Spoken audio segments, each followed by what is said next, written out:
soy yo, Anthony Paredes. Les voy a pasar a explicar sobre el nuevo orden mundial.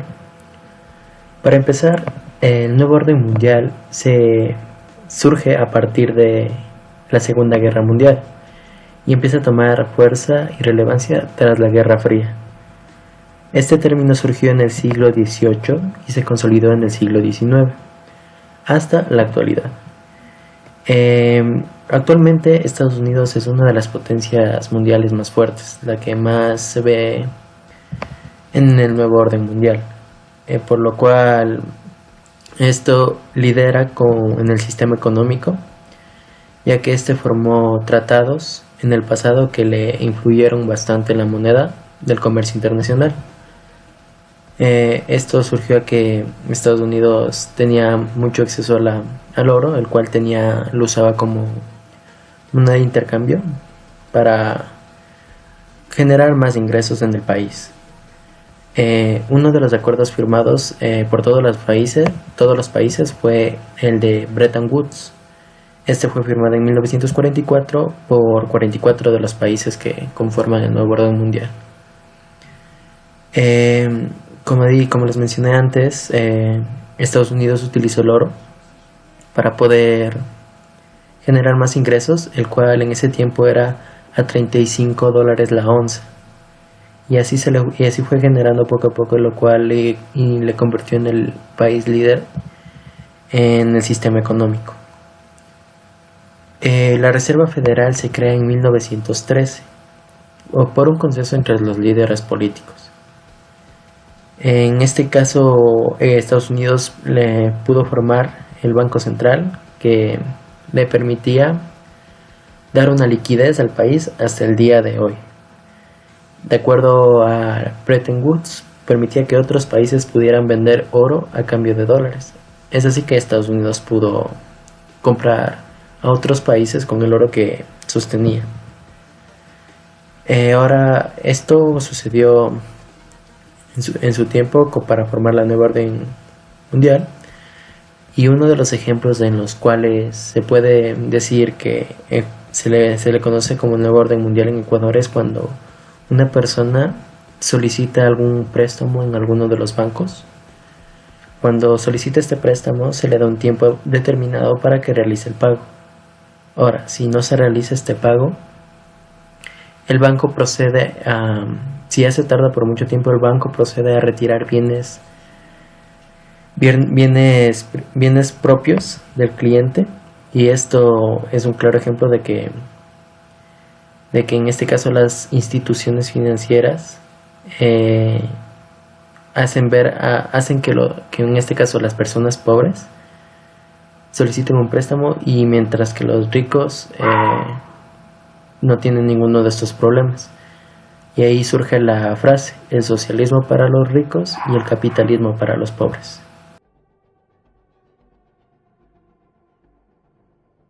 Para hablar sobre la pobreza en Ecuador, vamos a hablar sobre el INEC, el cual es el que mide la pobreza de tres maneras: por los ingresos, por las necesidades básicas, por el enfoque multidimensional, que incluye el acceso a la educación, la vivienda, la salud y el empleo. Ahora, esto también tiene relevancia el IPM nacional, que es el impuesto a las propiedades, que en este caso el más actual que se registró es de un 88.1% de pobreza a nivel nacional. Ahora, como se le explicó anteriormente, el INEC medía la pobreza por el enfoque multidimensional, el cual hablaba de la educación, que en este caso la educación se mide de estas maneras: la inasistencia a la educación básica o bachiller, cuando hay personas que no tienen acceso a la educación básica o bachiller, lo cual es pública en este país. El no acceso a este servicio de la educación pública por razones económicas, por no tener dinero para tal vez materiales útiles o el transporte hacia estas, entonces afecta bastante. El logro educativo incompleto, En este caso se puede decir cuando una persona inicia sus actividades académicas y no las culmina, por alguna razón, sea calamidad doméstica que afecte la continuación del estudio de la persona o por razones económicas. Ahora, para el trabajo y seguridad social. Eh, Cuando una persona no contribuyente al sistema no contribuye al sistema de pensiones, cuando surge el empleo infantil o adolescente, o el desempleo o empleo inadecuado cuando una persona trabaja y no se le remunera con el básico o es explotada laboralmente. Ahora aquí también tenemos el servicio de salud, agua y alimentación.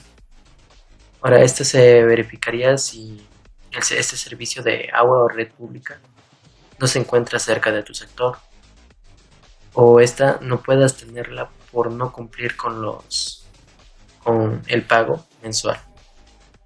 Y en el hábitat de vivienda va a ser el hacinamiento, el déficit habitacional cuando hay una familia entera de gran cantidad en espacios muy pequeños o muy cortos.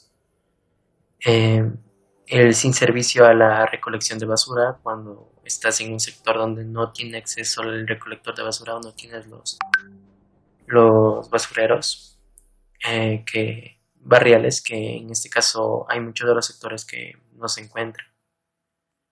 Ahora, a nivel nacional se ubica un 14.9% en la área urbana la pobreza, un 9% en la área rural, lo que esto acumulado da un 27.5%. ¿Y estos indicadores cuáles son? Las necesidades básicas insatisfechas. En el 2020 se generó un 17.8% a nivel. La liberalización tras la guerra fue la aceptación generalizada de un político comercial como un componente de la política exterior de la Guerra Fría. Nelson, 1989, eso quiso decir. Entonces, junto con el respaldo a una mayor integración en Europa y en la creación de la OLI, genera como basados en instituciones de Bretton Woods y en el GATT. Esto fue considerado fundamentalmente política y no fundamentalmente algo económico, como tal, en el plano interno de los Estados Unidos. También se puede decir que el mundo no es tan fácil de controlar, ya que existe demasiados actores operando como para ser gobernados por todos. Podemos pensar en 2 o 3 líderes que pueden llegar a imponer un movimiento político que puede ser de orden mundial, que marcan la pauta en las relaciones internacionales. En el siglo XXI, especialmente a partir de la guerra de Irak, al final del 2003, el sistema internacional ha experimentado algunos cambios sensibles. En primer lugar, porque las guerras contra el terrorismo libradas por Estados Unidos y por ende la forma como ha usado su poder han estado menos orientados para el consenso. En segundo lugar, y puede ser algo derivado de lo anterior, porque la presunción de la aparente convergencia ideológica ha comenzado a desvanecerse y las potencias emergentes, tanto democráticas como no democráticas, no comparten la visión norteamericana y occidental del orden mundial. Fue a partir de la guerra de Irak y las subsecuentes luchas contra el terrorismo en el Cuerno de África, Asia Central, el Magreb y el Sahel, que los Estados Unidos y algunos de sus aliados occidentales dejaron de contar con el respaldo de la mayoría de los grandes poderes y de las grandes naciones. Regímenes autocráticos y autoritarios como el de Rusia y China no apoyaron la invasión a Irak, y regímenes democráticos como Francia y Alemania prefirieron que la invasión estuviese amparada en una resolución del Consejo de la Seguridad de la ONU. China ha tenido un crecimiento económico impresionante, impulsado por la idea a la vez de un capitalismo y monopolio estatales. No se exagera al decir que el liderazgo chino promueve tanto retórica como pragmáticamente un ambiente internacional pacífico, en el que se consolide su crecimiento económico y pueda garantizarse el acceso a los recursos naturales y energéticos, además de buscar un comercio organizado con una nueva agenda en la OMC.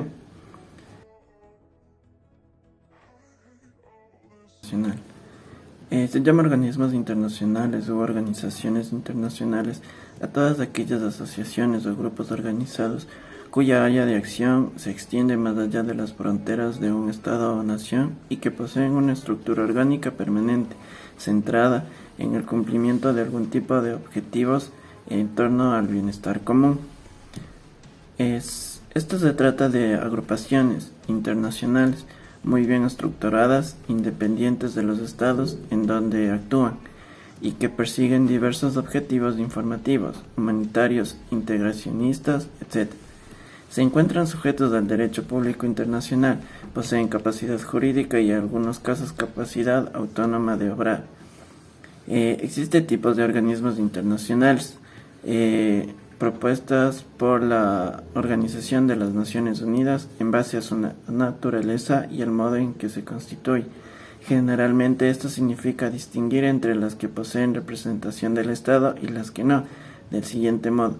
Organizaciones internacionales gubernamentales son aquellas conformadas por diversos estados que se comprometen a cooperar y adherir las líneas de la organización a través de emisarios que hablan en su nombre frente a sus socios o asociados, por ejemplo la Organización de las Naciones Unidas.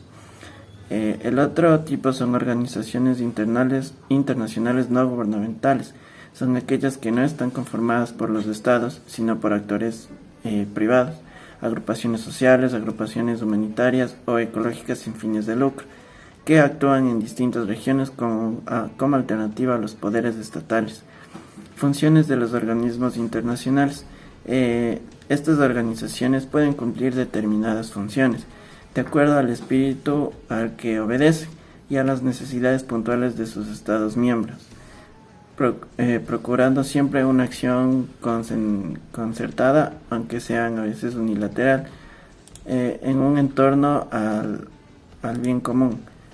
Algunas de sus funciones pueden ser la resolución pacífica de disputas, la mediación en ocasión de conflictos, por ejemplo, para evitar la guerra, y establecer un comité de veedores en situaciones críticas, servidor de espacio neutral para el debate, regulación conjunta del desarrollo científico, tecnológico. De vez en cuando se hace necesario debatir los alcances de una tecnología o saber y poner normas para la protección de la humanidad o para conservar cierto talento ético de un descubrimiento puntual. Lucha contra la pobreza. La cooperación económica y la ayuda humanitaria se puede efectuar de manera conjunta y coordinada para lograr mayores resultados en caso de desastres naturales, crisis humanitarias o secuelas de la guerra. Limitar el poder de los estados. A través de la vigilancia conjunta, los estados miembros se comprometen a adherir ciertos códigos políticos y humanitarios, ya que en caso de violarlos podrían ser sancionados por la organización. Proporcionar acuerdos económicos para impulsar el desarrollo conjunto regional mediante libre mercado entre regiones o los pactos económicos de diversa naturaleza. Algunos organismos internacionales son la Organización de las Naciones Unidas, ONU, Organización Mundial del Trabajo, OIT,